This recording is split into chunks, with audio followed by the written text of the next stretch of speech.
एक बार उल्लेख मिलता है कि एक देश का राजा बहुत क्रूर था। वह अपनी प्रजा से हर समय अजीब अजीब अनुरोध करता रहता था।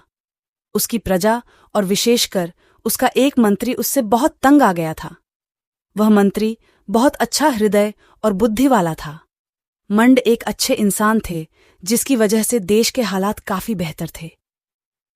एक दिन राजा को एक विचित्र इच्छा हुई।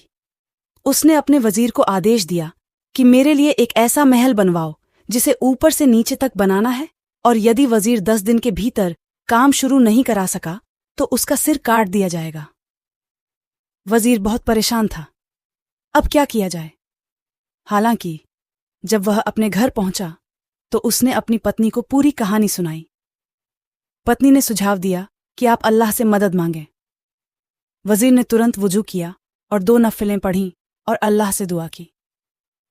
प्रार्थना करते करते मंत्री को नींद आ गई। उसने स्वप्न में देखा कि वह किसी जंगल में जा रहा है। तभी उसे कोई चमकती हुई वस्तु मिली, जिसे उसने ले जाकर राजा को दे दी। राजा बहुत प्रसन्न हुआ।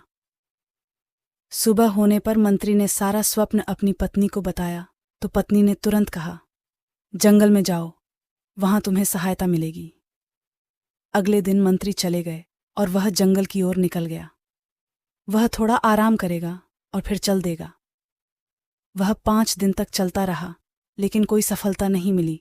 तो उसने सोचा कि चलो अब वापस चलते हैं, इस समस्या का कोई समाधान नहीं है। जैसे ही वह पीछे मुड़ने लगा तो अचानक उसकी नज़र एक पिंजरे में फंसे एक खरगोश पर पड़ी। नेकदिल मंत्री ने तुरंत खरगोश को बंधनों से मुक्त किया और पीछे मुड़ने ही वाला था कि आवाज आई, हे नेकदिल इंसान, आपका बहुत बहुत धन्यवाद। मंत्री आश्चर्य से पीछे मुड़ा तो देखा कि एक छोटा सा बौना वहां खड़ा है। मंत्री के पूछने पर उसने बताया कि उसे एक जादुई गिरने वाला खरगोश बनाया गया है। जैसे ही उसने बेड़ियां खोलीं, जादूगर का प्रभाव गायब हो गया। मंत्री ने उसे अपनी कठिनाई के बारे में बताया और बौने ने उसे अपने पीछे चलने के लिए कहा।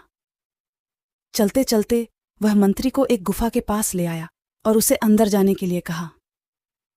मंत्री अंदर गया और देखा कि एक बूढ़ा आदमी अंदर प्रार्थना कर रहा है।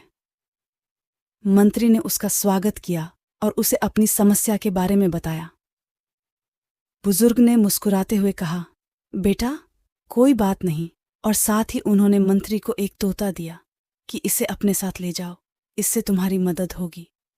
मंत्री ने उन्हें धन्यवाद दिया और अपने शहर वापस चला गया। घर जाकर उसने अपनी पत्नी को पूरी कहानी बताई।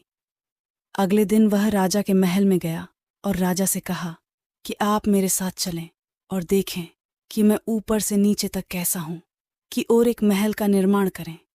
मंत्री राजा को एक खुली जगह पर ले आया जहां राजा ने एक नया महल बनाने को कहा था। उस स्थान पर मजदूर और राजमिस्त्री और निर्माण सामग्री पड़ी हुई थी। मंत्री ने तोते को हवा में छोड़ दिया और कहा कि चलो मियाँ मथु, अब अपना काम दिखाओ। यह सुनकर वह क्रोधित हो गया और मंत्री से कहा, इतनी ऊंचाई तक कोई ईंटें कैसे पहुंचा सकता है? वजीर यह सुनकर हुजूर वाला ने कहा, इतनी ऊंचाई तक ईंटें नहीं लाई जा सकती तो ऊपर से नीचे तक निर्माण कैसे किया जा सकता है? इंसान बन गए